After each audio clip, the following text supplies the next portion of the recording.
Oddiy misol. Shunda o'tib ketasiz, ko'chada $100 turibdi, yotibdi ertamanda. Qanday bo'ladi holingiz? Nima qilasiz birinchi ishingiz, bilasizmi? Bu yoqqa qaraysiz. Podstava emasmi, bu yoqqa qaraysiz. Xo'p, olmay o'tib ketdingiz. Faraz qiling, qiylanasizmi yo'qmi? Nazaringizda $100 ga qancha ishingiz bitardi? Svet to'lab olardingiz. Tovuq yemalardingiz, qo'y yemalardingiz. Xo'p, o'tib ketdingiz. Qiylanyapsizmi? Demak, tushuncha hali johiliy. Sizni shart o'tib ketganligingiz sizni o'zi irodangizni quvvatli ekanligini dalili emas. Olmasdan o'tib ketganligingizni o'zi irodangizni quvvatli ekanligini belgisi emas, iymoningizni quvvatli ekanligini belgisi emas.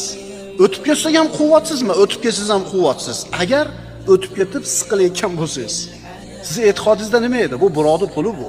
Hozir yo'qotib qo'yib, qanaqa dili og'riyapti. O'tib ketib, olgandan ko'ra xursandroq bo'lib keta olasizmi? Alhamdulillah, olmasdan o'tib ketdimi?